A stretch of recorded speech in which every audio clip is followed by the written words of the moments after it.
Electric vehicles are wreaking havoc on the automotive industry, and it could cause some serious issues. Now, at this point, it is no secret that the automotive industry is moving away from combustion cars and instead are moving towards electric vehicles. In fact, I think most of us can agree that it isn't a matter of if the automotive industry is going to go 100% EV, it is simply a matter of when. And while the shift to electric vehicles has been a fairly clear-cut decision, the road to making this switch has been a bit bumpy.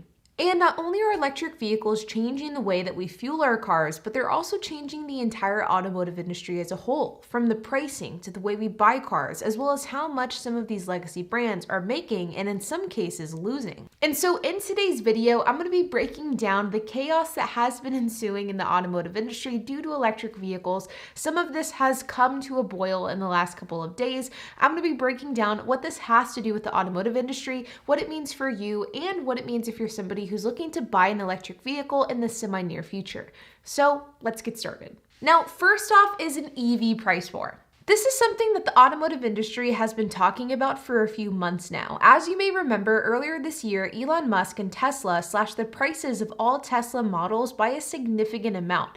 This in turn caused a lot of chatter about whether other brands would follow suit, and some brands did while others didn't. But despite the fact that some automakers did end up lowering their prices, Tesla price cuts ultimately did not lead to a price war here in the United States, at least not yet. China, on the other hand, is a completely different story. China's EV market is very competitive. China is stepping up their game with electric cars, and as a result, Teslas don't have the same market share in China that they do, say, here in the United States. Now, don't get me wrong, Tesla is still a dominant player in the electric vehicle space in China, but not quite where Tesla or Elon Musk would like for it to be. So what does Tesla do in order to stir up demand in this market? Well, they slash prices by a lot. Over the last few months, Tesla has slashed the prices of their cars in China by in some cases up to 50%.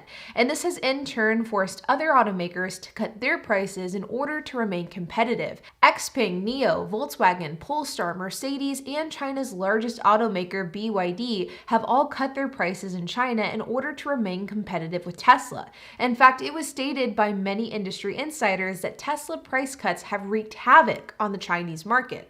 But in order to really understand what these types of price cuts have on the automotive market, you have to look at it through a few different lenses. You can look at it through the lens of the automaker, the new car buyer, as well as the average consumer. For the automaker, these price cuts are obviously not ideal. Over the last 3 years, automakers have been trimming the fat from their vehicle production, which is why we've seen nearly all affordable cars disappear in favor of more expensive, more optioned out vehicles that are much more profitable for the automaker, and these price cuts are counterproductive to that effort. And for the new car buyer who just bought one of these new cars that has just been slashed in price, well, obviously that isn't great news for them either. Now, every single time here on YouTube that I talk about price cuts, whether it be from Tesla, from Ford, whatever the case is, whenever I talk about price cuts here on YouTube, I always get the response in the comments, something along the lines of, well, cars are never viewed as an investment. If you bought a car hoping that it wouldn't depreciate, then you screwed yourself over, not Tesla. Or sometimes I'll get comments like, well, that's what you get for buying a car and hoping that it didn't depreciate. But the thing that I think we all need to understand about these price cuts, at least from the perspective of a new car buyer, is that somebody may buy a new car understanding that the car is going to depreciate. I mean, let's face it, I don't think anybody buys a new car hoping that that car will hold its value forever. But there is a certain amount of depreciation that is expected whenever you buy an either new or used car. That depreciation might be 10, 20, even 30% depending on the vehicle.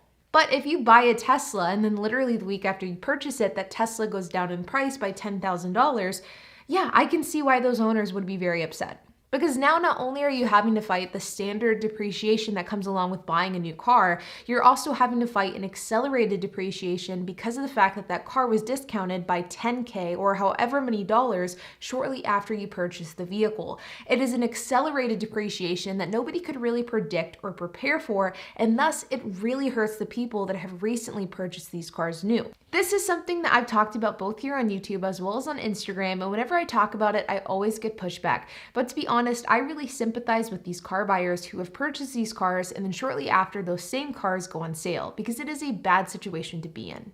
This is also why, if you're somebody who's in the market for a new car, I personally would encourage you to hold off a little bit, wait for some of the dust to settle surrounding electric vehicles. That way you can ensure that the price that you're paying for that car is the best price that you can get. Otherwise, you do run the risk of running into increased depreciation because of potential price cuts that could come in the future. And the last lens that we can view this through is through the lens of the average consumer, the person who may be in the market to either buy a new or used car fairly soon. And for that average consumer, these price cuts are great news. These price cuts done by Tesla are now forcing other automakers to reevaluate their own pricing strategy. And to be honest, I think if Tesla wouldn't have stepped in, I don't know that they would have done that otherwise. I think they would have just kept prices as high as possible for as long as possible. So Tesla really forced their hand. And as we've seen with these price cuts, with not only Tesla, but with other automakers as well, it sends a domino effect down the entire used market and makes EVs across the board more affordable, which is spectacular news all the way around. And the thing is, as electric vehicles become more and more mainstream, the cost to produce these cars are going to go down as well. And we're already seeing this with not only Tesla production, but production with other automakers throughout the world. The point is, automakers are obviously on some shaky footing whenever it comes to the pricing strategy for their electric vehicles. And to be honest, I don't see the dust settling on this anytime soon. But now let's move on to Ford, who has had a particularly tough transition into electric cars over the last year. Last week, Ford spoke out regarding their EV losses and stated that this year it's estimated that they'll lose about $3 billion from electric vehicles. This is on top of the $900 million in losses Ford showed with their EVs in 2021 and the $2.1 billion losses that they saw in 2022. When speaking about these losses in more depth, Ford CEO Jim Farley stated that electric vehicle batteries are one of the biggest barriers for profitability when it comes to Ford electric vehicles.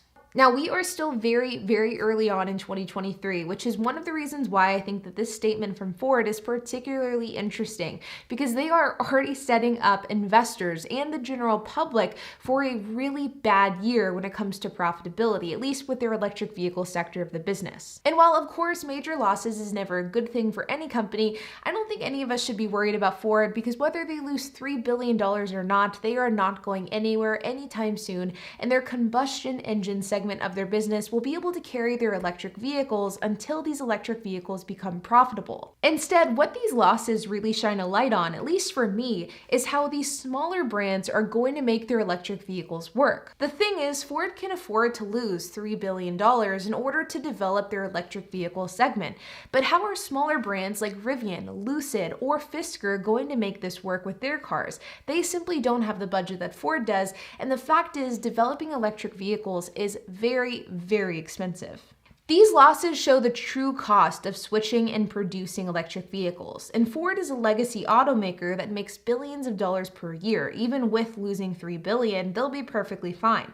But smaller EV makers like Rivian, Lucid, and Fisker, they can't say the same thing, and this data from Ford not only shows us that this transition is going to be incredibly hard and costly for brands that have been in the industry for decades, it does make you wonder how smaller startups are going to be able to make it work. Now, Ford did say that they expect for these numbers to improve. In fact, Ford's profit margin has already improved significantly from a negative 40% last year to a positive 8% this year.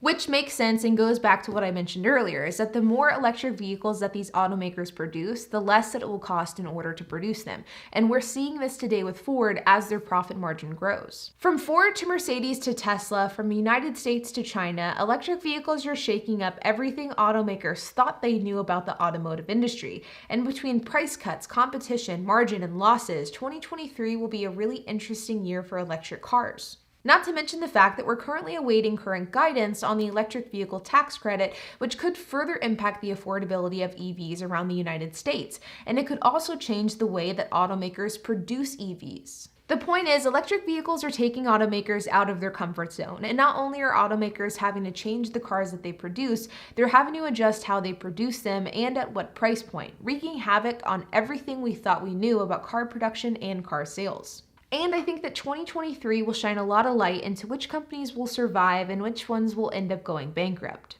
But only time will tell. Like always, you guys, I hope that you enjoyed this video. If you have any questions, comments, if you have anything to add, I would love to hear it, so make sure to leave a comment down below. And while you guys are at it, make sure to hit the like button, hit that subscribe button, and hit the notification bell, and I will see you guys in the next video.